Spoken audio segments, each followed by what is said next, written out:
Come on, Murph. Like most American teenage boys, Sepp Shiree's love of football came at a very early age and never left. When I was 6, I got Madden for Christmas on the Wii, and I just played it a lot and really got me into football. I would watch it more on TV, I would play it more, it just kind of piqued my interest. And it wasn't long before the sport did more than just hold his attention. It started to inspire him to do things he had never done before. Born with cerebral palsy, football was the vehicle that connected Sepp with his friends and pushed him to push himself. They said, "Mr. Shirey, come outside quick, Sepp's walking," and I walked out front and he was taking steps. He had ditched his walker and he was walking in the front yard chasing somebody carrying a football.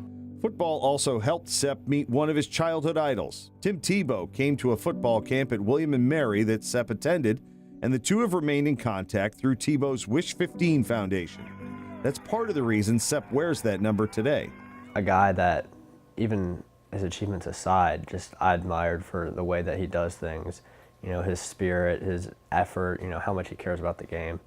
It was really just, it was surreal. Shiree has now taken a page from his idol's playbook in inspirational moments.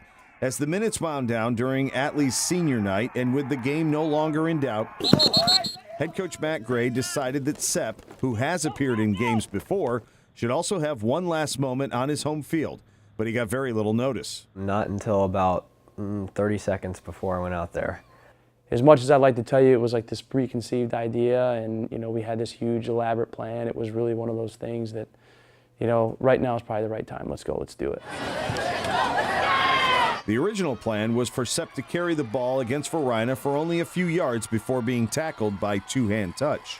However, my dad kind of overheard that plan and was saying, no, let him hit, you know, let them hit him. Gee, thanks, Dad. Well, I mean, he knows that's what I would say. But even that idea, unbeknownst to almost everyone on and off the field, was scrapped just a few steps into Sepp's run. The game had been full of trash talk back and forth until Sepp started moving and caught the attention of one defender in particular. I looked in his eyes. Like when he was running, I was just looking at him and I was just clapping him on. Like the feeling, I just wanted him to score. Like I knew it would be a good feeling for him. Verina defender Tayshawn Crutchfield told his teammates to let Shiree go as far as he could, and that is exactly what happened. I looked pretty consistent throughout the run, but there was about 3 times where I was this close to just going over.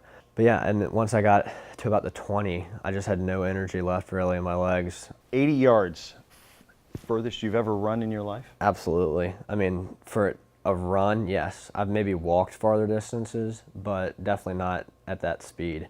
Did you surprise yourself? I definitely surprised myself. I was like, dang, like is this really going on? Like, and I could feel it. Like inside, I felt it. Like it was I don't know why, but I loved him as a person because he got more heart than anybody. And I looked back at his dad, and his dad is like teared up, and he comes and gives me a big, big hug. And it was just, you know, our kids, the way that, I mean, that's like the best thing that's happened to us all year, you know, and what a powerful moment. I turn and look at our coaching staff and our players. I know there weren't many dry eyes in that stadium, but to watch our kids make that decision and to cheer them on, to escort them in that end zone, knowing that that's the dream of a lifetime. You know, it meant everything. Once I collapsed in the end zone, a bunch of their players were, along with my teammates, were right there to help me up. And that really struck me as like, wow, like that's like really cool. But the fact that I fulfilled a dream that I've had forever of scoring a touchdown, of crossing the goal line, I mean, it was incredible.